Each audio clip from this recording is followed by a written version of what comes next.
மே மாதமே எல்லாம் கிடைச்சிருமா அப்படிலாம் கிடையாதுங்க. கொஞ்சம் கொஞ்சமாக தான் நடக்கும். வாழ்க்கை என்பது நல்லவைகள் மெதுவாக நடக்கும், கெட்டது உடனே நடக்கும்.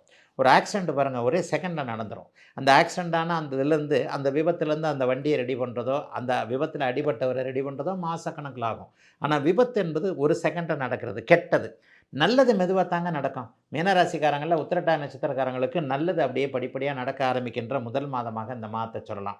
ஆனால் ரேவதி நட்சத்திரக்காரர்களுக்கு லேசான மன அழுத்தம். வாழ்க்கை என்பது ஒரு சக்கரம் தானே, மேலே இருக்கிறது கீழே போகும், கீழே இருக்கிறது மேலே வரும். இதுவரைக்குமே உத்திரட்டாதி நட்சத்திரக்காரர்கள் ஜென்மச்சனியை அனுபவித்திருக்கிறார்கள். இந்த மே மாதத்திலிருந்து ரேவதி நட்சத்திரக்காரர்கள் ஜென்மச்சனியுடைய தாக்கத்தை அனுபவிப்பார்கள். ஜென்மச்சனி தேவையானா கண்டிப்பாக தேவை. வாழ்க்கையில் கஷ்டப்பட்டால் தான் சந்தோஷம் எப்படின்றத நீங்கள் உணர்ந்துக்க முடியும். அந்த காலகட்டங்கள் தான் ஜென்மச்சனி கொடுக்கக்கூடிய ஒரு அமைப்பு. நல்லவர் யார், கெட்டவர் யார், நண்பர் யார், எதிரி யார், பணம் என்பது என்ன, பணம்ங்கிறது இல்லைன்னா நம்மளை சமூகம் எந்த அளவுக்கு மதிக்கும்.